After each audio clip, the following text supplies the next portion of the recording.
Hello बच्चों, कैसे हो? आपका स्वागत है त्रिपान स्टडी सेंटर में। आज जो हम करने जा रहे हैं काफ़ी महत्वपूर्ण क्वेश्चन पेपर है।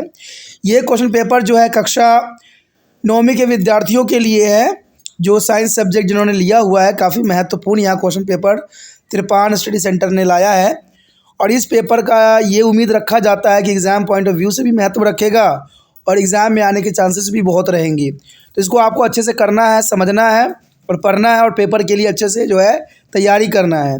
सबसे महत्वपूर्ण बात ये रहेगा कि ये आपको हिंदी इंग्लिश दोनों माध्यम में रहेंगे और इसको वेरिएबल के रूप में समझाया जाएगा। तो एमसीक्यू भी काफ़ी महत्वपूर्ण हो जाता है।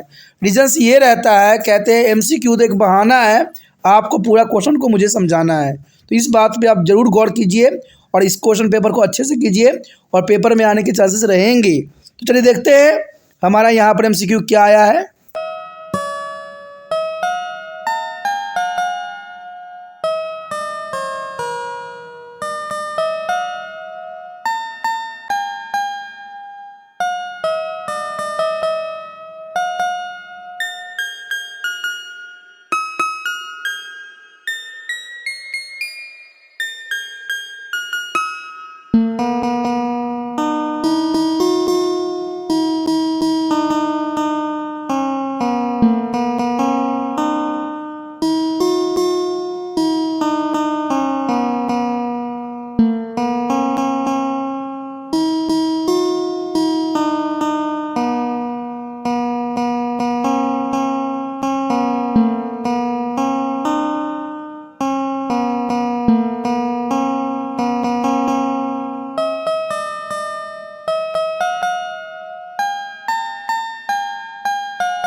यहाँ पर जो हम कर रहे हैं काफ़ी महत्वपूर्ण यहाँ पर क्वेश्चन पेपर है, कक्षा 9वीं के विद्यार्थियों के लिए है। देखा जाए तो ये question paper exam point of view से काफ़ी महत्वपूर्ण रहेंगे।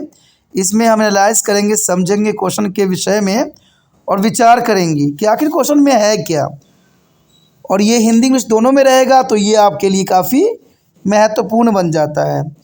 क्वेश्चन देखिए यहाँ पर आया है, क्वेश्चन है कि पशुपालन निम्नलिखित का वैज्ञानिक प्रबंधन है। देखिए पशुपालन जो होती है एक महत्वपूर्ण जो है एक प्रक्रिया है, इसके लिए वैज्ञानिक प्रबंधन होना बहुत ज़रूरी है। और यहाँ पर कुछ ऑप्शन दिए गए हैं, उसको हमने एक सीरीज वाइज जो है उसको व्यवस्थित करने हैं। The animal husbandry is the scientific management of animal husbandry A scientific management of. देखा जाए अगर हम ऑप्शनों पर नज़र डालें तो है पहला है पशु को प्रजनन करवाना, दूसरा है इनिमाइस की संस्कृति, तीसरा कहता है पशुधन, चौथा है पशुओं का पालन पोषण।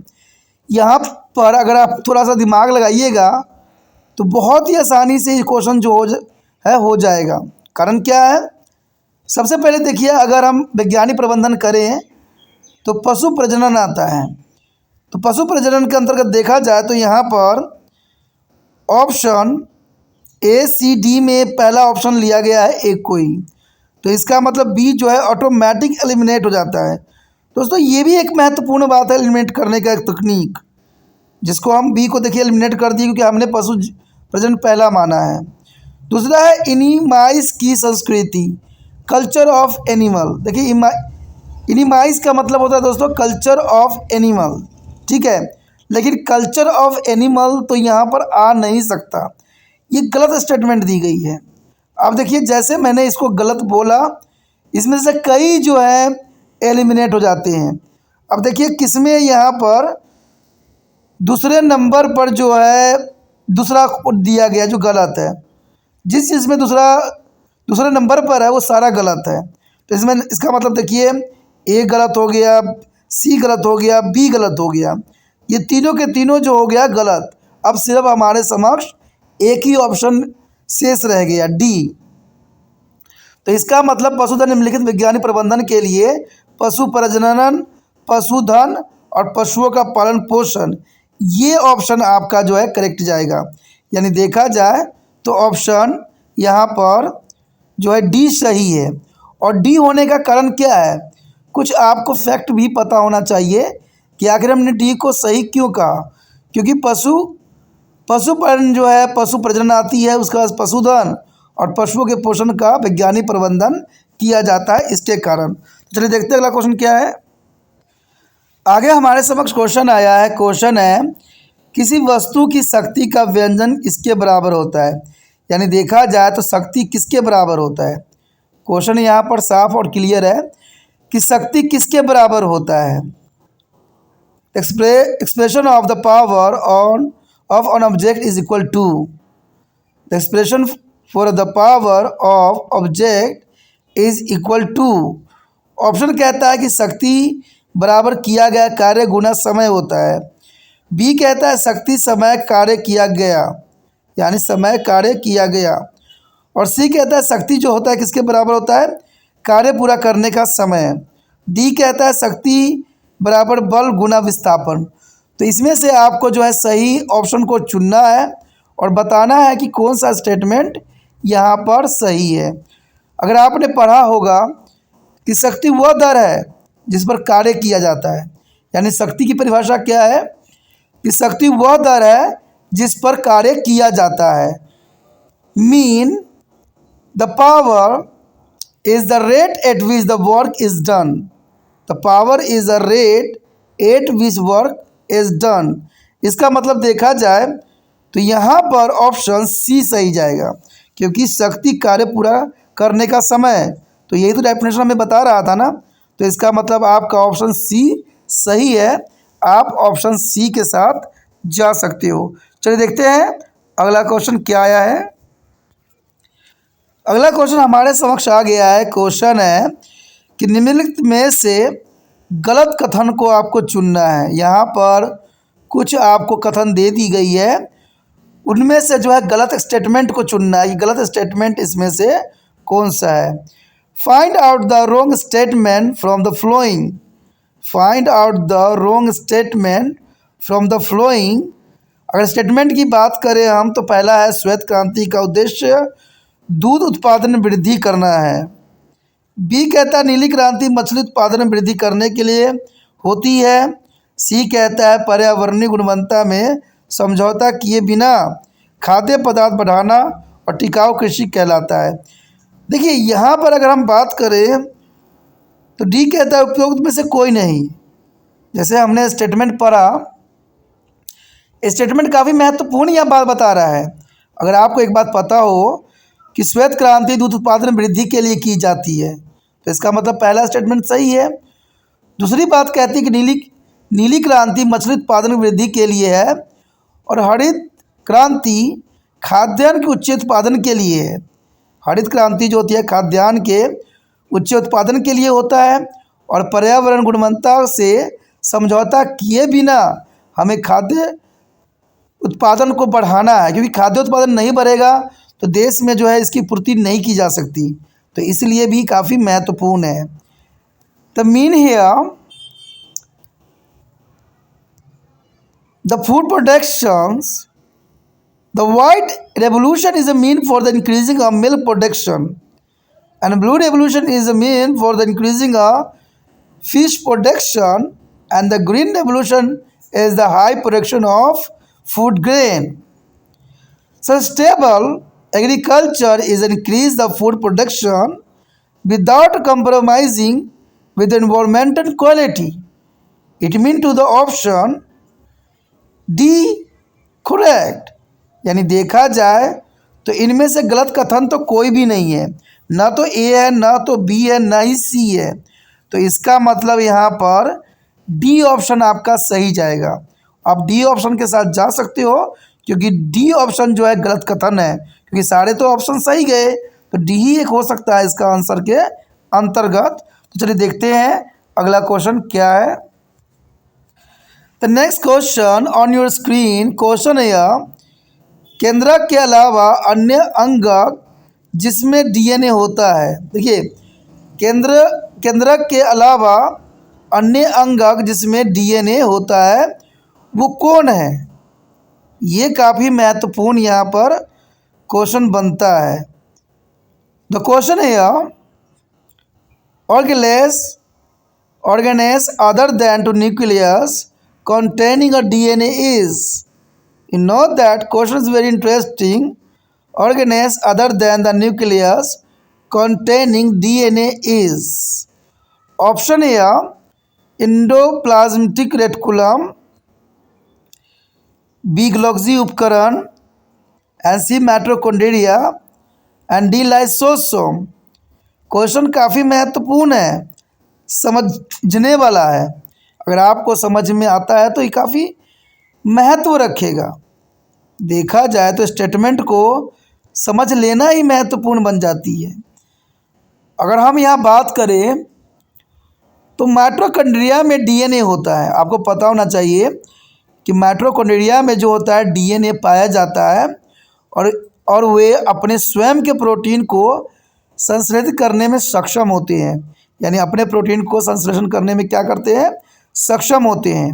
उन्हें अर्ध स्वायत्त अंगक के रूप में भी जाना जाता है, यानी हम इसे अंगक रूप में भी जानते हैं। तो ये काफ़ी महत्वपूर्ण बात है। It mean to here mitochondria contain a DNA। Mitochondria contain a DNA and are able to be synthesize their own protein।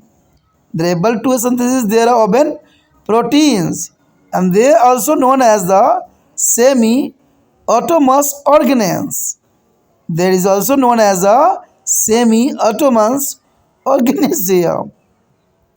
It means to the option C is correct। देखा जाए तो ऑप्शन सी सही है, mitochondria. तो C option के साथ आप जा सकते हो। चलिए देखते हैं अगले क्वेश्चन किसके साथ हम जा सकते हैं। आगे क्वेश्चन हमारे समक्ष आ गया है। देखिए क्वेश्चन है कि मान लीजिए कि एक लड़का एक हिंडोल गो राउंड पर सवारी का आनंद ले रहा है जो 10 ms-1 की निरंतर गति से चलता है। इसका तात्पर्य यह है कि लड़का है किस अवस्था में है। क्वेश्चन समझ में आया कि मान लीजिए कि लड़का एक हिंडोले गो राउंड पर सवारी का आनंद ले रहा है जो 10 ms/1 की निरंतर गति से चल रहा है। इसका तात्पर्य ये है कि लड़का किस कंडीशन में है, लड़का जो है किस कंडीशन में है। It mean to here suppose a boy is enjoying a ride on a merry go round is moving with the constant speed of 10 ms-1 and it is the impulse that the boy is.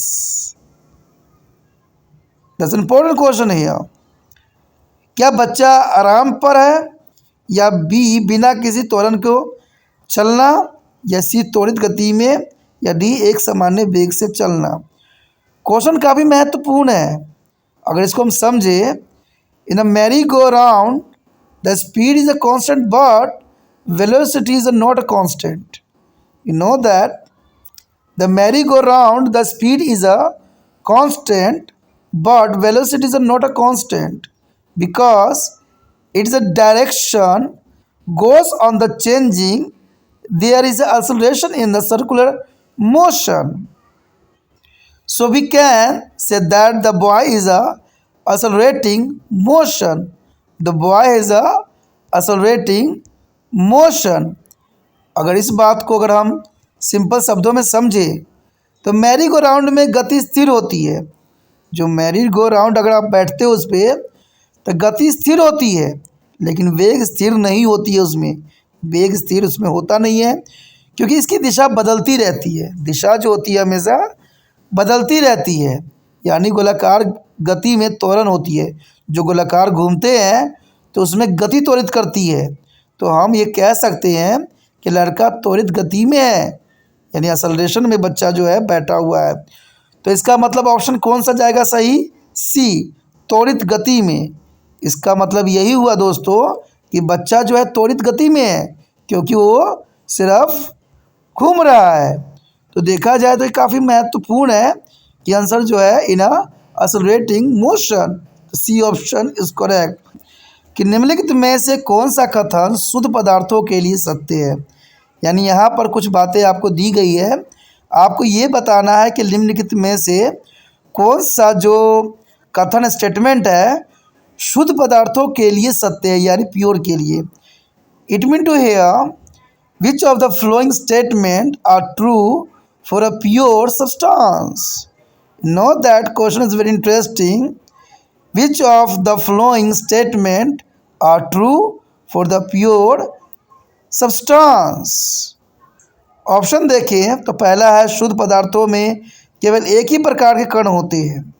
शुद्ध पदार्थ में केवल एक ही प्रकार के कण होते हैं। ऑप्शन दूसरा कह रहा है कि शुद्ध पदार्थ यौगिक या मिश्रण हो सकते हैं। शुद्ध पदार्थ जो है यौगिक भी हो सकते हैं और मिश्रण भी हो सकते हैं। तीसरा ऑप्शन कह रहा है कि शुद्ध पदार्थों की संरचना सर्वथा सामान्य होती है। और चौथा कह रहा है कि शुद्ध पदार्थों को निकेल के अलावा अन्य सभी तत्वों द्वारा उदाहरण दिया जा सकता है, यानी शुद्ध पदार्थों के निकेल के अलावा अन्य सभी तत्वों द्वारा उदाहरण दिया जा सकता है। तो यहाँ पर कौन सा स्टेटमेंट सही जाएगा? देखा जाए तो मैं आपको एक फैक्ट बताना चाहता हूँ। A pure substance is one which are made of only one kind of atom और molecules. Know that a pure substance is one which is made up of only one kind of atom or molecules. They have the same composition throughout. They have the same composition throughout. काफ़ी महत्वपूर्ण बात यहाँ बताई गई है।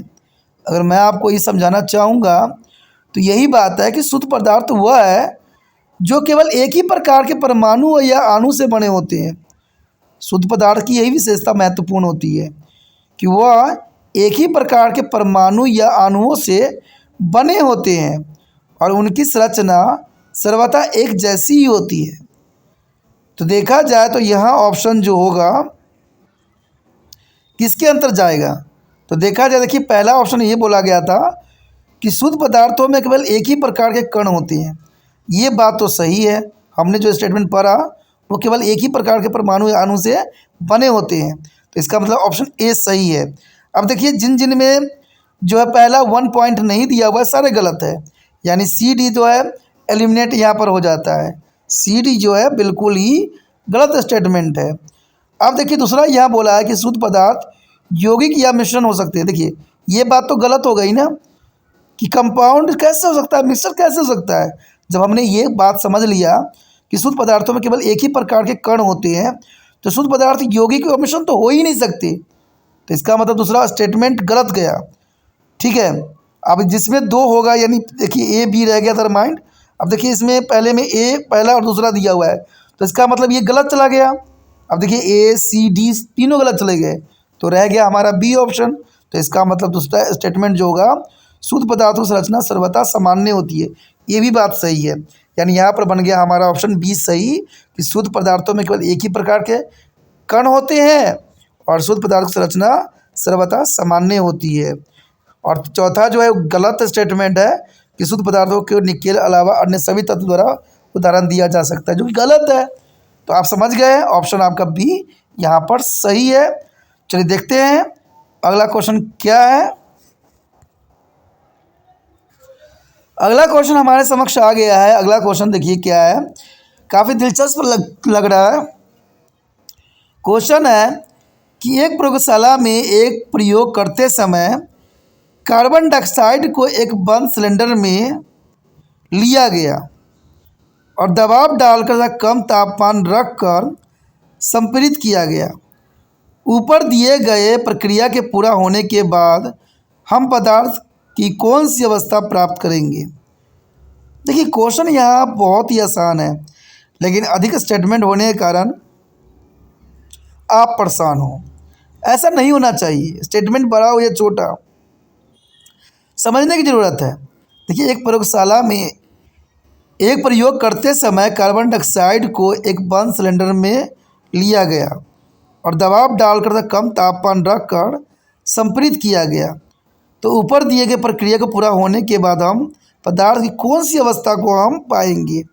It mean to here in a laboratory while doing the experiment, carbon dioxide was taken in a enclosed cylinder and compressed by the applying pressure and keeping a low temperature. This state of matter will be obtained after the completions of above a give-up process. You know that question is very interesting. The option here ए ठोस वस्तु, option B तरल में हमें मिलेगा, option C gas में मिलेगा, या D दोनों, ए और बी दोनों में मिलेगा। तो इसके लिए आपको एक स्टेटमेंट समझना पड़ेगा। इसका स्टेटमेंट ये कहता है कि liquid state of matter will be obtained and the process is known as a liquefaction. The liquid state of matter will be obtained and the process is known as liquefaction. A liquefaction is the change of the state from gas to the liquid by increasing pressure or decreasing temperature. It means to here there is a most important statement here. The statement say पदार्थ की तरल अवस्था प्राप्त की जाएगी। देखिए पदार्थ की तरल अवस्था यहाँ प्राप्त की जाएगी। कारण क्या है कि इस प्रक्रिया को द्रवित के रूप में जाना जाता है, क्योंकि ये प्रक्रिया जो है द्रवित के रूप में यानी द्रव्य होने की प्रक्रिया होती है और दबाव बढ़ने या तापमान घटने से गैस तरल अवस्था में परिवर्तित को द्रवीकरण कहते हैं। यानी देखा जाए तापमान घटने से गैस जो होती है या तापमान बढ़ाने से तरल अवस्था में आ जाती है। तो इसका मतलब यहाँ पर ऑप्शन बी आपका सही है। आप बी ऑप्शन के साथ जा सकते हो कि लिक्विड, यानी ऑप्शन बी तरल। तो हम काफ़ी महत्वपूर्ण बात पे यहाँ पर डिस्कस कर रहे हैं। चलिए देखते हैं अगला क्वेश्चन क्या डिस्कस कर सकते हैं। अगला क्वेश्चन आपके समक्ष आ गया है। अगला क्वेश्चन है कि निम्नलिखित में से कौन एक झिल्ली से ढका हुआ है। क्वेश्चन यहाँ पर साफ है कि आपके 4 ऑप्शन दिए गए हैं। निम्नलिखित में से कौन एक एकल झिल्ली से ढका हुआ है। तो क्वेश्चन काफ़ी दिलचस्प है और समझ के लिए महत्वपूर्ण है। Which of the following are covered by the single membrane. Know that question here, which of the following are covered by the single membranes. Option यहाँ पर दिया गया है कि माइटोकॉन्ड्रिया ढका हुआ होता है, या देखा जाए रितिका, रितिका का मतलब होता है वैक्यूल, या सी लाइसोसोम, या डी बोथ, माइटोकॉन्ड्रिया भी या वैक्यूल्स भी। तो ये काफ़ी महत्वपूर्ण है। अगर इस क्वेश्चन को समझना है तो आपको एक बात पता होना चाहिए कि single membranes will be mitochondria and plastids have a double membranes. It mean two vacuole and lysosome are covered by a single membranes and build a mitochondria and plasto have a double membranes. Mean Ritika और lysosome एक ही झिल्ली से ढके होते हैं, जबकि mitochondria और प्लास्टोटिस में दोहरी झिल्ली होती है। प्लास्टोटिस और माइटोकॉन्ड्रिया में दोहरी झिल्ली होती है, लेकिन यहाँ एकल झिल्ली की बात की गई है। तो रितिका और लाइसोसोम में ऐसा देखने को मिलता है। और आप समझ सकते हो कि रितिका और लाइसोसोम जो है बी और सी है, बी और सी है। तो यहाँ पर काफ़ी इम्पोर्टेंट बात बताई गई है। ठीक है, तो यहाँ पर ऑप्शन डी सही जाएगा। यहाँ पर आपका डी में जो है गलत स्टेटमेंट बनाई गई है, तो यहाँ पर काफ़ी महत्वपूर्ण डी ऑप्शन आपका रहेगा। चलिए देखते हैं अगला क्वेश्चन क्या है। अगला क्वेश्चन हमारे समक्ष आ गया है। क्वेश्चन है कि रदरफोर्ड के कण पटकन प्रयोग से ये पता चलता है कि, देखिए रदरफोर्ड ने एक्सपेरिमेंट की थी और एक्सपेरिमेंट में पहला यहाँ पर क्या प्रक्रिया आई उसको आपको जो है सही रूप में देना है, यानी रूपों में से कौन सा कथन सही है आपको उस सही कथन को चुनना है। तो ये काफ़ी महत्वपूर्ण question exam point of view से रखता है कि रदरफोर्ड की कण प्रक्रिया यहाँ पर जो है एक्सपेरिमेंट दी गई है, आपको सही स्टेटमेंट को जो है एक क्रमबद्ध करना है। तो ये काफ़ी महत्वपूर्ण रहता है। Rutherford's alpha particles scattering experience show that Rutherford is a particle scattering experience so that which of the above statement are correct? Which of the above statement are correct? देखा जाए तो ऑप्शन ए कहता है हमारे समक्ष, option ये कह रहा है कि इलेक्ट्रॉन परिणात्मक आवेश होता है, इलेक्ट्रॉन परिणात्मक आवेश होता है। दूसरा बोलता है परमाणु का द्रव्यमान और धनात्मक आवेश नाभिक में केंद्रित होता है। और तीसरा बोलता है कि न्यूट्रॉन नाभिक के बाहर मौजूद होता है। और चौथा बोलता है परमाणु में अधिकांश स्थान खाली होते हैं। तो देखिए ऑप्शन भी काफ़ी दिलचस्प है, समझने वाली बात है, लेकिन आपको एक बात यहाँ पर ध्यान देना है। On the atom consists of positively charged. An atom consists of positively charged, dense and very small nucleus which has all the proton and neutron. There is a dense and very small nucleus which has all the proton and neutron. Positive charge is due to the proton. Positive charge is due to proton, as a neutron has a no charge. Neutron has a no charge. Most of the space are empty because most of the alpha particle pass straight through the gold falls and without any defection. The electron have a negative charge. It mean to here the most important statement here. The statement here, एक परमाणु में एक धनावेशित सघन और बहुत छोटा नाभिक होता है जिसमें सभी प्रोटॉन और न्यूट्रॉन होते हैं, यानी जिसमें सारे प्रोटॉन और न्यूट्रॉन होते हैं। धनात्मक आवेश प्रोटॉन के कण होते हैं, धनात्मक आवेश जो होते हैं, पॉजिटिव आवेश जो होते हैं प्रोटॉन का कण होते हैं, और नेगेटिव यानी न्यूट्रल पर कोई आवेश नहीं होता है। अधिकांश स्थान इसमें खाली होता है क्योंकि अधिकांश अल्फा कण बिना किसी विक्षेपण के सीधे नीचे की पन्नी से होकर गुजर जाता है। आपने अल्फा कण देखा होगा एक्सपेरिमेंट में, इसमें जो है सोने की पन्नी से होकर गुजरते हैं और विक्षेपण के सीधे सोने की पन्नी से होकर गुजर जाते हैं। तो इलेक्ट्रॉनों पर ऋण आवेश होता है, तो इसका मतलब यहाँ पर देखिए ऋण आवेश होता है। अब स्टेटमेंट देखिए, इलेक्ट्रॉनों पर ऋणात्मक आवेश होता है, ये ऑप्शन यहाँ पर गलत है। इलेक्ट्रॉन पर ऋणात्मक आवेश नहीं होता है। अब देखिए जिसमें पहला होगा ना वो सारे एलिमिनेट हो जाएंगे, यानी देखिए ए और सी जो है एलिमिनेट हो गए। अब हमारा द्वंद्व जो रह गया बी और डी में रह गया, यानी बी और डी आपके समक्ष रिमाइंडर बच गया। अब देखिए बी में ये बोला गया है कि परमाणु का द्रव्यमान और धनात्मक आवेश नाभिक में केंद्रित होते हैं। ये बात सही है, परमाणु का द्रव्यमान और धनावेश नाभिक में केंद्रित होते हैं, न्यूक्लियस में होते हैं, तो ये बात सही है।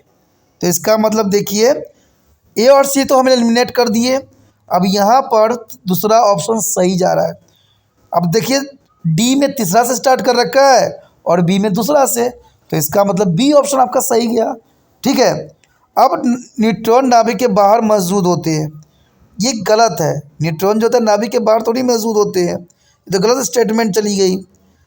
अब देखा जाए तो चौथा बोल रहा है परमाणु में अधिकांश स्थान खाली होते हैं, ये बात भी सही है कि परमाणु में अधिकांश स्थान खाली होते हैं, तो इसका मतलब आपका ऑप्शन यहाँ पर बी सही जाएगा।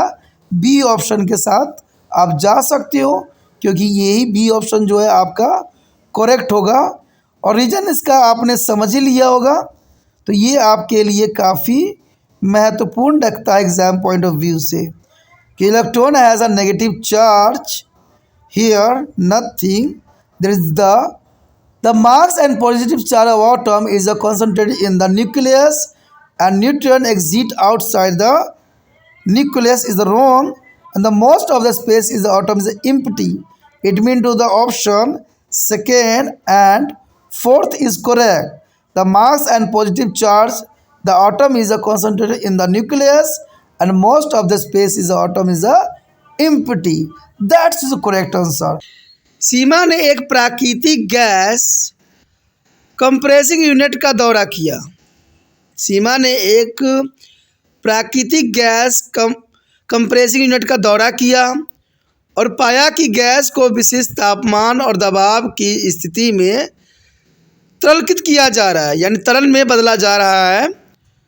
दोस्तों के साथ अपना अनुभव साझा करते समय वो थोड़ा सा भ्रमित हो गई और उसे स्थिति को सही सेट की पहचान करने में मदद करें, यानी उसको जो है सेट के जांच करने में कुछ मदद की ज़रूरत है, तो ये काफ़ी महत्वपूर्ण बात है।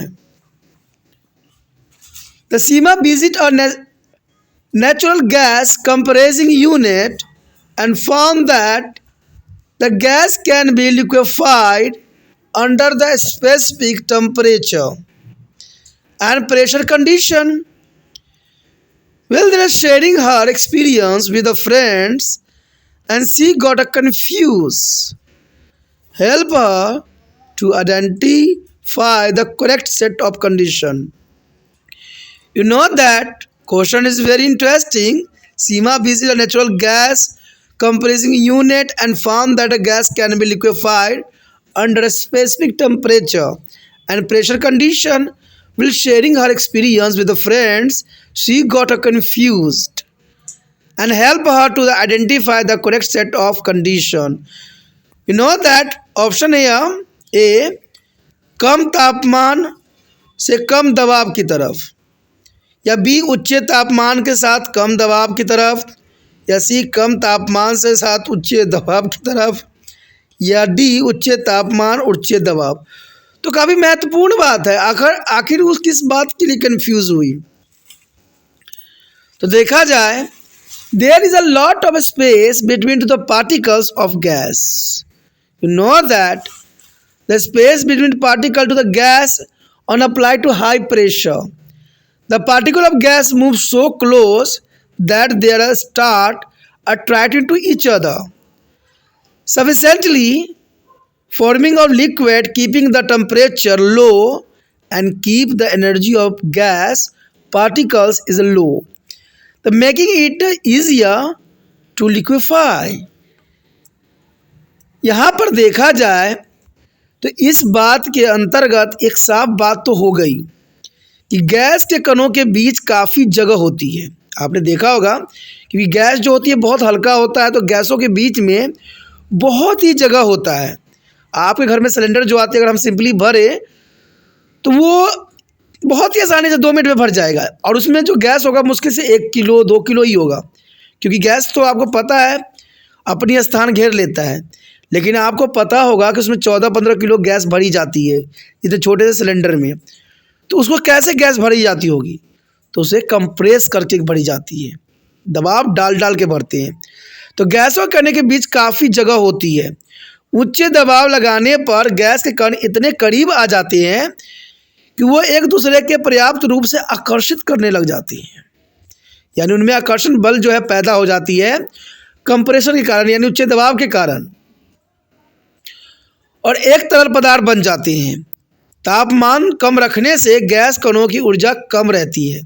तापमान कम करने से जो कणों की ऊर्जा होती है वो कम रहती है, जिससे इसे द्रवीकृत करना आसान हो जाता है। यानी आपने देखा होगा लिक्विड प्राकृतिक गैस, देखिए लिक्विड भी है, प्राकृतिक भी है और गैस भी है।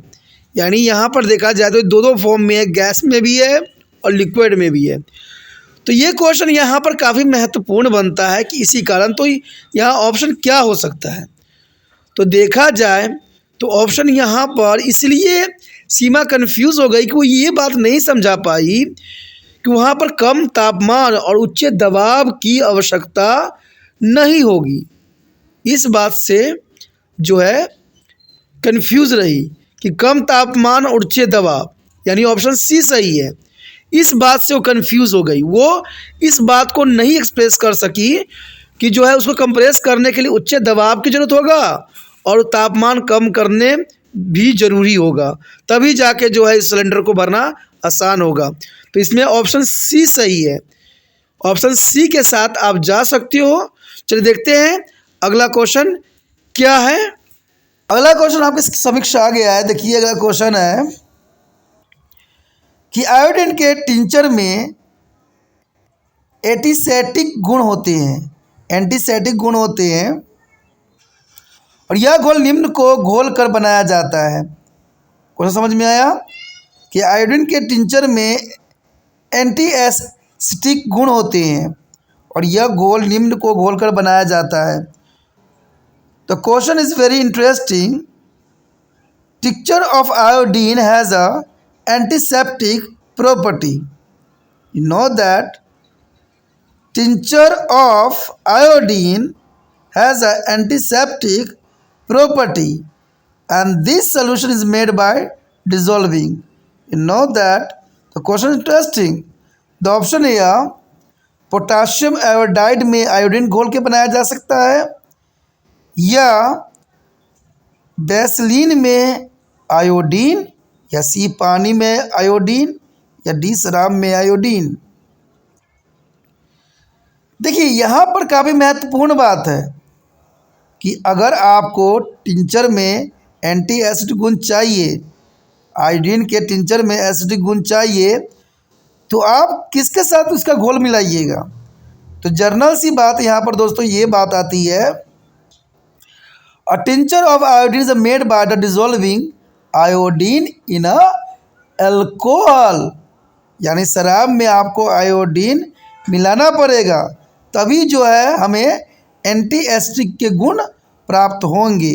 तो देखा जाए तो ऑप्शन यहाँ पर आपका डी सही है, iodine in alcohol. Option D is a correct. Let's see next question here. अगला क्वेश्चन हमारे समक्ष आया है। क्वेश्चन है कि प्रोकैरियोटिक कोशिका में देखे जाने वाला एकमात्र कोशिकांग कौन सा होता है। क्वेश्चन यहाँ पर इम्पोर्टेंट है कि प्रोकैरियोटिक कोशिकाओं में देखी जाने वाली एकमात्र कोशिकांग कौन सा होता है।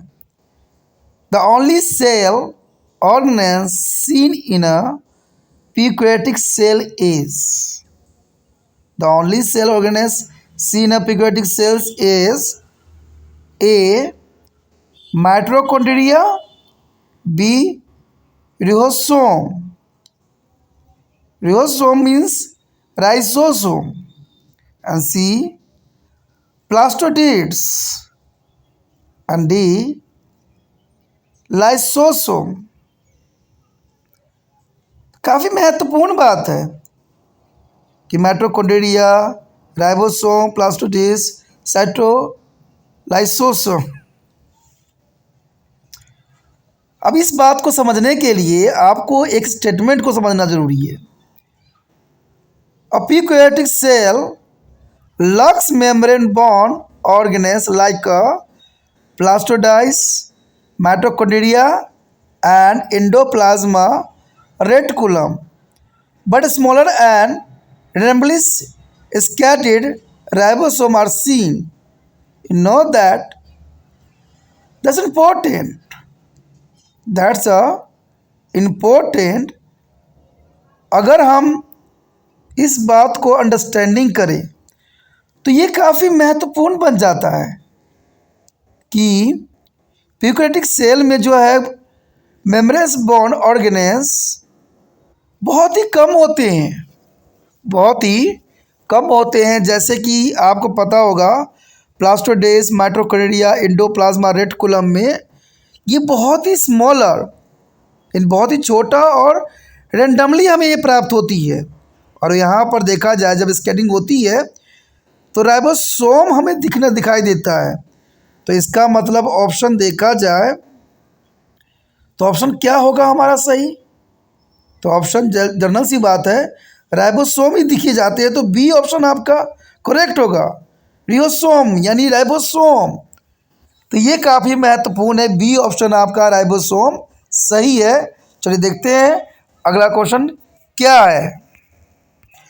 अगला क्वेश्चन आपकी स्क्रीन पे आ गया है। अगला क्वेश्चन है कि निम्नलिखित में से कौन प्रवक्ता पर अपना केंद्रक नहीं खोता है। यानी देखा जाए तो क्वेश्चन काफ़ी महत्व रखता है कि निम्नलिखित में से कौन जो है प्रवक्ता पर अपना केंद्रक नहीं खोता है। Which of the following does not be lost their nucleus at maturity? Maturity. Which of the following does not lose their nucleus at maturity? यानी प्रवक्ता। तो ऑप्शन देखिए, सहयोगी कोशिकाएं, बी लाल रक्त कोशिकाएं, सी पोत, एंड डी जो है छलनी ट्यूब कोशिकाएं। थोड़ा सा आपको समझने में प्रॉब्लम आ रही होगी। देखिए पहला ऑप्शन बता रहा है कॉम्प्रेशन सेल, दूसरा कह रहा है रेड ब्लड सेल, सी कह रहा है बेस सेल, डी कह रहा है सिविल ट्यूब सेल। तो ये काफ़ी महत्वपूर्ण बात है। अगर आपको थोड़ा सा एक बात याद होगा जो एनसीईआरटी बुक में लिखी हुई है, the compression cell does not be loss और nucleus at maturity. Compression cell does not lose the nucleus at maturity. RBC vessels and civil tube cells lose their nucleus at maturity. RBC vessel and civil tube cell lose a nucleus at maturity। इसका मतलब यहाँ पर ये साफ बनता है कि देखा जाए तो यहाँ पर सहचर कोशिका प्रवक्ता पर केंद्रक नहीं खोता है, यानी सहयोगी कोशिका जो होती है, सहयोगी कोशिका वो कोशिका है जो मैच्योरिटी होने पर केंद्रक पर नहीं खोता है। और देखा जाए तो आरबीसी, वाहिकाएँ और छलनी कोशिका यानी पोत, देखा जाए तो वाहिकाएँ यानी पोत, छलनी कोशिका प्रवक्ता पर अपनी केंद्रक खो देता है। जब ये मैच्योर होता है तो अपना जो है केंद्रक खो देता है। कौन कौन खोता है? आरबीसी खोता है, वाहिकाएँ जिसको हम पोत लिख दिया हुआ है, और छलनी कोशिकाएँ जब ये मैच्योर होती है तो अपना जो है केंद्रक खो देता है। तो इसका मतलब देखा जाए तो बी सी डी गलत है। ठीक है, ठीक है, तो गलत है, लेकिन खोता कौन नहीं है? सिर्फ सहचर कोशिका या सहयोगी कोशिका। तो देखा जाए आपका ऑप्शन ए सही है। आप ए ऑप्शन के साथ जा सकते हो। चलिए देखते हैं अगला क्वेश्चन क्या है। अगला क्वेश्चन आपके स्क्रीन पे आ गया है। देखिए अगला क्वेश्चन ये कहता है कि मानव शरीर में वसा इस प्रकार संग्रहित होता है। देखिए मानव शरीर में जो वसा होती है यानी फैट किस प्रकार से जो है व्यवस्थित होती है, आपको यहाँ बताना है। काफ़ी महत्वपूर्ण बात है कि मानव शरीर में जो वसा होती है फैट वो किस प्रकार से व्यवस्थित होती है। अब fat are stored in human body as, the fats are stored in the human body as क्या वो क्यूलाइडल्स, क्यूलाइडल्स एपिथेलियम्स के रिगार्डिंग होता है, या बी एडिपोज टिश्यू के कारण, या सी बोन्स में, या डी कार्टिलेजिस में।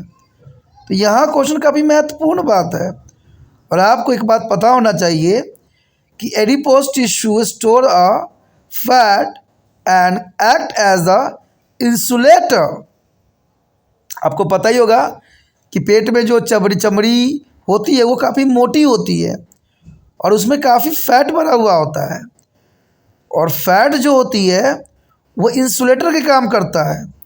और ये कौन करता है? एडिपोज टिश्यू यानी वसा ऊतक। तो यहाँ देखा जाए तो ये काफ़ी महत्वपूर्ण बात है कि वसा ऊतक यहाँ महत्वपूर्ण है। यहाँ हड्डी में नहीं होगा, उपास्थि में नहीं होगा, यहाँ पर सिर्फ वसा ऊतक में ही जो है संग्रहित रहेगा। वसा है तो वसा में ही रहेगा। और ये देखा जाए तो ये एक तरह का इंसुलेटर, यानी देखा जाए तो इंसुलेटर का मतलब यही तो होता है कि हमें ये गर्मी प्रदान करता है, एक तरह से हमें ठंड लगने से बचाता है। तो यहाँ पर देखा जाए तो बी ऑप्शन आपका सही जाता है कि टीना को रबर कर्क में बंद एक ही प्रकार के 3 सिरिंज मिली। उसने प्रत्येक सिरिंज से पिस्टन निकाला और उसमें नारियल का तेल, चूड़ा और कपास भर दिया। टीना ने प्रत्येक सिरिंज के सिरे को पिस्टन से बंद कर दिया। फिर उसने प्रत्येक सिरिंज को पिस्टन के यथार्थ संभव दबाने की कोशिश की। पिस्टन को दबाने जो है कठिनाई को बढ़ते क्रम में कीजिए कि सबसे अधिक जो है कठिनाई किस में आएगी। यहाँ पर आप देख सकते हो कि 3 पिस्टन आपको नज़र आ रही है। एक कोकोनट ऑयल लगाई गई है, एक स्वेल डस्ट है, एक कॉटन है। देखिए यहाँ पर कम कठिन से अधिक कठिन की तरफ जाना है। ठीक है, तो यहाँ पर काफ़ी महत्वपूर्ण बात आती है और इसको समझना है। मैं आपको रिपीट कर सकता हूँ इसको। The Tina found 3 syringe of the same size close with the rubber cork and she took the piston out of each syringe and filled them with coconut oil, sweat dust and cotton. Tina closed the end of each syringe with the piston and she tried to press the piston of each syringe as much as possible. Arrange the syringe in the increasing order, difficult pressing the piston. The key is here, less difficult is more difficult. It means to here देखा जाए तो किस में problem आएगा? तो यहाँ पर देखा जाए तो सबसे अधिक डिफ़िकल्टी किस में शो करेगा? तो आपको यहाँ पर सीरीज बता दे। देखिए सबसे पहले तो जिसमें ऑयल है वो बहुत ही आसानी से दब जाएगी। तो ऑयल जो है पहले में डाला गया है, कोकोनट ऑयल। तो यहाँ पर अगर क्वेश्चन पर नज़र डालिएगा तो ए ऑप्शन सिर्फ ए और सी में है। इसका मतलब बी और डी जो है एलिमिनेट हो गया। बी डी को हटा दीजिए, अब आप द्वंद्व रह गया ए और सी में। अब दूसरा किस में जो है कठिनाई आएगी? दूसरा सिरिंज जो है इसमें किस में आएगी? तीसरा में स्वेट डस्ट भरा हुआ है और तीसरा में कॉटन। तो कॉटन तो आसानी से प्रेस हो जाता है ना, कॉटन में तो प्रॉब्लम आएगी क्योंकि वो भी काफ़ी हल्का होता है। तो इसका मतलब तीसरा सिरिंज सही जाएगा। अब देखिए ऑप्शन ए और सी में तीसरा नंबर किस पे है? सी में है। तो इसका मतलब ए ऑप्शन गलत चला गया। तो आपका सिरिंज बन गया यहाँ पर सिरिंज 1, सिरिंज 3 और सिरिंज 2। यानी सिरिंज 1 को प्रेस करना बहुत आसान होगा, उससे जो है थोड़ा सा और अधिक थोड़ा कम आसान जो हो जाएगा 3 में होगा, और दूसरा जो होगा थोड़ा कठिन होगा। तो यहाँ पर सी ऑप्शन आपका सही जा रहा है। क्योंकि अगर हम इस बात को ध्यान दें तो कहते हैं कि अगर हम लिक्विड की बात करें तो एक पहला में ऑयल डाला गया तो लिक्विड है, दूसरा में सॉलिड पार्टिकल है और तीसरा में लॉट ऑफ एयर स्पेस है। ठीक है, क्योंकि रुई में जो होता है कॉटन में लॉट ऑफ एयर स्पेस होती है। तो यहाँ पर ऑप्शन आपका सी सही है। चलिए देखते हैं अगला क्वेश्चन क्या है। अगला क्वेश्चन आपके स्क्रीन पे आ गया है। क्वेश्चन है संकुचनशील प्रोटीन पाए जाते हैं। जो संकुचनशील प्रोटीन होती है वो कहाँ पर पाया जाता है? It mean to contractile protein are found in the contractile protein is found in option A हड्डी, ऑप्शन बी रक्त, ऑप्शन सी मांसपेशियां, ऑप्शन डी उपास्थि। तो यहाँ पर काफ़ी महत्वपूर्ण बात है और समझने वाली बात है। लेकिन सबसे महत्वपूर्ण बात ये है कि contractile protein are found in the muscles. There is a muscles as they are associated with the movement of body or limbs. इसका मतलब देखा जाए संकुचनशील प्रोटीन यानी कॉन्ट्रैक्टाइल प्रोटीन जो होती है कहाँ पाई जाती है? मांसपेशियों में। यानी ऑप्शन सी सही है। और इस मांसपेशियों के कारण जो होता है हमारा बॉडी और लिम्स जो होते हैं मूवमेंट करते हैं। तो आप ऑप्शन सी के साथ जा सकते हो। आपका ऑप्शन सी सही है। चलिए देखते हैं अगला क्वेश्चन क्या है। देखिए यहाँ पर क्वेश्चन जो है रीजनिंग के अंतर्गत आया है और ये काफ़ी महत्वपूर्ण क्वेश्चन एग्जाम पॉइंट से रखता है और यहाँ पर आप आसानी से जो है नंबर भी ले सकते हो। सिर्फ क्वेश्चन को समझना ज़रूरी है। अब देखिए क्वेश्चन यहाँ पर पहला बता रहा है कि क्लोरोप्लास्ट प्रकाश संश्लेषण करता है। बात सही है, क्लोरोप्लास्ट जो होती है प्रकाश संश्लेषण ही करता है। और रीजन ये बता रहा है कि क्लोरोप्लास्ट में प्रकाश संश्लेषण वर्ण होते हैं। तो ये बात भी सही है। तो क्वेश्चन है यह chloroplast perform a photosynthesis. Chloroplast perform a photosynthesis results and reason है chloroplast comprised to the photosynthesis of pigment. It means to the A is a acceleration and R is a reason. देखा जाए तो यहाँ option कहता है कि दोनों ए और आर सत्य हैं, लेकिन आर जो है ए का सही स्पष्टीकरण करता है। आर जो है ए का सही स्पष्टीकरण कर रहा है, ऑप्शन ए कहता है। ऑप्शन बी कहता है दोनों ए और आर सत्य हैं और आर ए का सही स्पष्टीकरण नहीं है। सी कह रहा है ए सच है लेकिन आर गलत है और डी कहता है ए गलत है और आर सही है। लेकिन यहाँ पर अगर हम बात देखें समझने की कोशिश करें तो क्लोरोप्लास्ट प्रकाश संश्लेषण करता है, ये बात सत्य है। और क्लोरोप्लास्ट में प्रकाश संश्लेषक वर्ण होते हैं, ये बात भी सही है। इसका मतलब ए और बी सही है, ए और डी, ए और आर सही है। तो इसका मतलब ऑप्शन ए भी सही है, ऑप्शन बी भी सही है। लेकिन बात यहाँ पर ये उठ रहा है क्या क्लोरोप्लास्ट प्रकाश संश्लेषण करता है या क्लोरोप्लास्ट में बनना के क्या ये स्पष्टीकरण कर रहा है? तो ये बातें यहाँ पर इसको एक महत्वपूर्ण क्वेश्चन बना देता है। तो इसके लिए आपको एक बात समझना पड़ेगा कि देखा जाए क्लोरोप्लास्ट जो क्लोरोप्लास्ट होता है प्रकाश संश्लेषण की प्रक्रिया में शामिल होते हैं और इसमें क्लोरोफिल नामक प्रकाश संवर्धक होते हैं जो सूर्य से ऊर्जा प्राप्त करते हैं। तो इसका मतलब ए का जो है आर स्पष्टीकरण कर रहा है, तो यहाँ पर ऑप्शन ए सही चला जाएगा। ऑप्शन ए आपका सही है।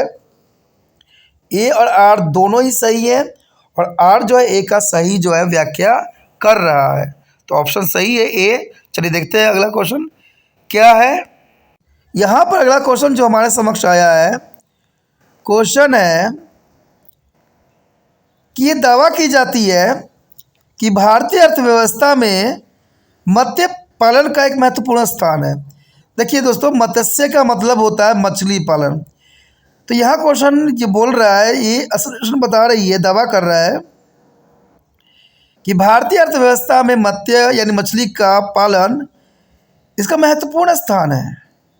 चलिए ये बात तो सही है कि मछली उत्पादन से आधे से अधिक जनसंख्या को जो है भोजन मिल जाती है, तो ये महत्वपूर्ण ही होगी। लेकिन कारण ये बता रहा है कि ये लाखों किसानों और मछुआरों का आय और रोजगार प्रदान भी करता है, खासकर तटीय राज्यों में। तो ये बात भी यहाँ पर गलत नहीं है, ये बात भी यहाँ पर सही है कि रोजगार तो देता है। It mean here association is the fisheries are important place in the Indian economy. It is true. And reason here, it's a provide income and employment to be million of farmers and fishermen, particularly in a coastal state. That's a correct here. अगर ऑप्शनों पर हम ध्यान दें तो option ये कहता है कि दोनों ए और आर सत्य है और आर ए का सही स्पष्टीकरण कर रहा है। बी कह रहा है ए और आर सत्य है लेकिन आर ए का सही स्पष्टीकरण नहीं कर पा रहा है। सी कह रहा है ए सच है लेकिन आर गलत है और डी कह रहा है ए गलत है लेकिन आर सही है। क्वेश्चन यहाँ पर समझने वाला है, विचार करने वाला है कि भारतीय अर्थव्यवस्था जो है मत्स्य पालन का महत्वपूर्ण स्थान है, ये बात सत्य है और ये लाखों किसानों और मजदूरों को आय और रोजगार प्रदान करता है और खासकर तटीय राज्य में, तो ये बात भी सही है। यानी ऑप्शन ए और बी यहाँ पर सही जा रहा है। लेकिन अब हमें ये समझना है क्या ए आर का स्पष्टीकरण कर पा रहा है, आर जो है ए का क्या सही व्याख्या है। तो इसके लिए हमें थोड़ा सा स्टेटमेंट को समझना पड़ेगा। Fisheries are important place in Indian economies as a provide income and employment to millions of farmers and fishermen and particular coastal state. It means देखा जाए तो यहाँ पर ऑप्शन ए सही जा रहा है। ए आर जो है ए की सही व्याख्या कर रहा है कि मत्स्य पालन महत्वपूर्ण है और ये सभी लोगों को रोजगार देता है। इसका मतलब ऑप्शन ए आपका यहाँ पर सही जाएगा। चलिए देखते हैं अगला क्वेश्चन क्या है। अगला क्वेश्चन हमारे समक्ष आ गया है। अगला क्वेश्चन है कि अभी कथन ये कहता है, यानी दावा ये होती है कि अपने ग्रहों के चारों ओर उपग्रह की गति का त्वरित गति माना जाता है। यानी अपने ग्रह के चारों ओर उपग्रहों की गति को त्वरित गति माना जाता है और कारण क्या बताया जा रहा है कि उनकी गति के दौरान गति स्थिर रहती है जबकि गति की दिशा लगातार बदलती रहती है। The question here, a motion of satellite around their planet is considered an accelerated motion. The motion of satellite around their planet is considered an accelerated motion. And reason here, during their motion, the speed remain constant, and will the direction of the motion change continuously. It mean to here a most important। देखा जाए तो option ये पहला कह रहा है कि दोनों ए और आर सत्य है, आर ए का सही स्पष्टीकरण कर रहा है। बी कह रहा है कि ए और आर सत्य है और आर एक का स्पष्टीकरण नहीं कर पा रहा है। और सी कह रहा है कि ए सत्य है लेकिन आर गलत है। डी कह रहा है ए गलत है लेकिन आर सत्य है। देखिए ये बात यहाँ समझने वाली बात है कि अपने ग्रहों के चारों ओर उपग्रहों की गति के त्वरित गति माना जाता है। ये बात तो सही है और हमने एनसीईआरटी बुक में भी ये बात पढ़ी थी, तो ये बात तो यहाँ पर सही जा रहा है। आर कह रहा है उनकी गति के दौरान गति स्थिर रहती है। उनकी गति के दौरान गति तो स्थिर रहेगी जबकि गति की दिशा लगातार बदलती रहेगी। ये बात सही है, यानी देखा जाए तो ए आर दोनों ही सही है। इसका मतलब दोनों ए और बी ऑप्शन सही जा रहा है, लेकिन क्या इसका स्पष्टीकरण कर रहा है? तो इसके लिए हमें एक स्टेटमेंट जानना पड़ेगा। एनसीईआरटी के बुक के स्टेटमेंट है कि satellite removal around their planet in the almost circular orbital and constant speed. Circular orbit with the constant speed. Thus, during the motion, the speed remains constant, while the direction of motion change continuously. As a result, there is a change in their velocity, and therefore the motion of satellite around their planet is a considered oscillation motion. देखा जाए तो इसका मतलब यही बनता है दोस्तों, जो काफ़ी महत्वपूर्ण बात यहाँ दर्शाया गया है और ये समझने के लिए भी ज़रूरी है कि उपग्रह अपने चारों ग्रहों के चारों ओर, देखिए उपग्रह अपने ग्रहों के चारों ओर लगभग गोलाकार कक्ष में स्थिर गति से घूमते हैं और ये बात सही है। और इस प्रकार उनकी गति के दौरान गति स्थिर रहती है। गति के दौरान जो है उनकी गति स्थिर रहती है जबकि गति की दिशा लगातार बदलती रहती है। परिणाम स्वरूप उनके वेग में परिवर्तन होता है। इसलिए उपग्रहों की अपने ग्रहों के चारों ओर गति को त्वरित गति माना जाता है। तो इसका मतलब देखा जाए तो ए भी सही है और आर जो है ए का सही स्पष्टीकरण कर रहा है। तो इसका मतलब ऑप्शन यहाँ पर ए सही है। चलिए देखते हैं हमारा अंतिम क्वेश्चन क्या है।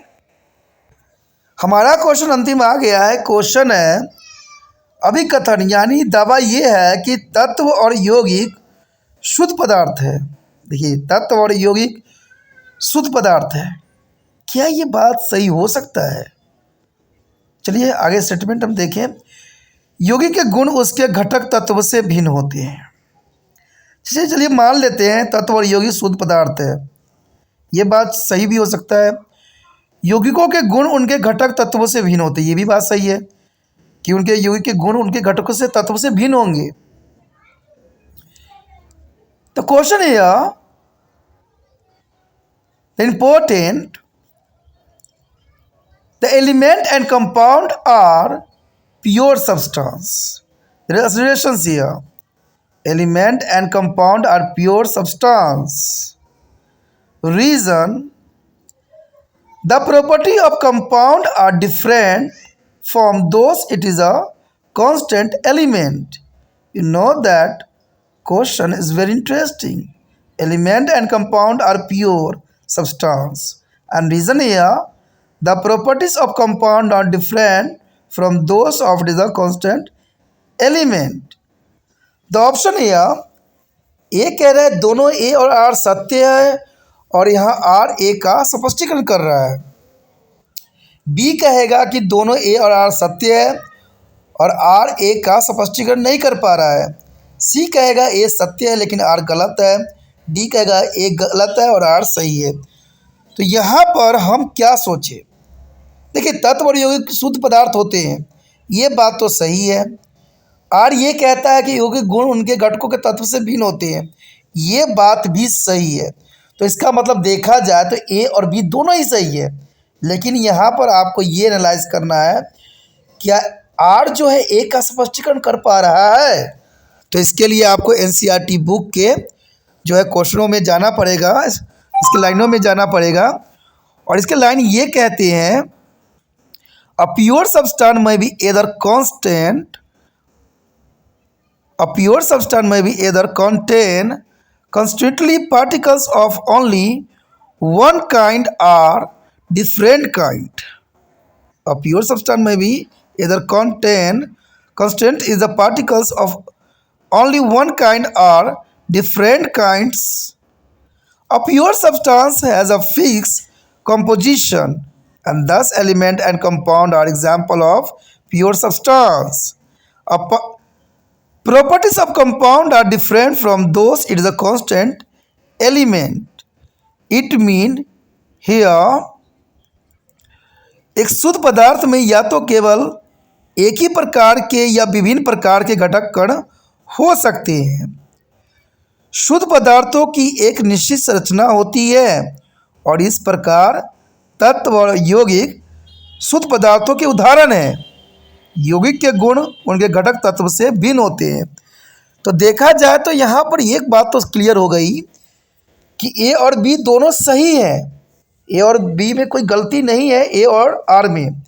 लेकिन एक बात यहाँ पर साफ करता है कि आर जो है ए का स्पष्टीकरण नहीं कर रहा है, तो इसका मतलब ऑप्शन यहाँ पर बी सही जाएगा, जो काफ़ी महत्वपूर्ण एग्जाम पॉइंट ऑफ व्यू से सारे क्वेश्चन बनते हैं। दोस्तों इसी के साथ हमारा ये क्वेश्चन ख़त्म हो जाता है, जो काफ़ी महत्वपूर्ण था।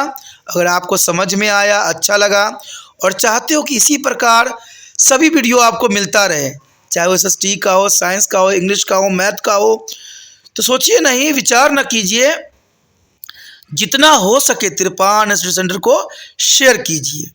क्योंकि दोस्तों शेयर की बात मैंने इसलिए पहले कहा क्योंकि मुझे एक बात पता है, शेयर ही केयर है। और मैं जानता हूँ कि सिर्फ एक बच्चे को अच्छे ज्ञान प्राप्त हो जाने से नई बात बनेगी, क्योंकि हमें जो है अपने भारत देश को बदलना है। और ये भारत देश तब बदलता है जब आपका ज्ञान सच्चा होता है और ज्ञान महत्वपूर्ण होता है। इसके लिए शेयर करने की ज़रूरत है। मैं हमेशा कोशिश करता हूँ कि आपके समक्ष सही से सही बात रखूँ और आप सही से सही समझ के एग्ज़ाम में जाओ। और ये महत्वपूर्ण बात है। मैं एक बात साथ में कहता हूँ कि अगर समझ में आपको आया, आपको अगर अच्छा लगा, अगर मन में अच्छा लगा तो ज़रूर शेयर कीजिए, क्योंकि अगर आपको अच्छा लगा तो दूसरे बच्चों को भी अच्छा लगेगा और उनको भी मदद हो जाएगा। इसलिए सोचिए नहीं, विचार न कीजिए, जितना हो सके इस वीडियो को शेयर कीजिए, क्योंकि शेयर ही दूसरे बच्चों का केयर है। पहली बार मेरे चैनल पे आए हो, पहली बार वीडियो देख रहे हो, समझ में आ रहा है, अच्छा लग रहा है और चाहते हो कि और भी वीडियो आपको इसी प्रकार प्राप्त होता रहे, तो जर्नल सी बात है दोस्तों, चैनल को सब्सक्राइब करके अपने मोबाइल में सेव कीजिए, क्योंकि सेव कीजिएगा तभी महत्वपूर्ण रहेगा। क्योंकि यहाँ पर तिरपान सेंटर 6th क्लास से लेके MA तक के बच्चों के लिए महत्वपूर्ण प्लेटफॉर्म तैयार किया हुआ है, जो आपको हर समय आपके साथ रहेगा। चाहे आप किसी भी क्लास में जाओ, कोई भी स्ट्रीम लो, हर जगह आपको तिरपान सेंटर खड़ा रहेगा। तो इसलिए जो है चैनल को सब्सक्राइब करना ज़रूरी है। इसलिए सोचिए नहीं, विचार न कीजिए, अभी तिरपान स्टडी सेंटर को सब्सक्राइब करके अपने मोबाइल में सेव कीजिए।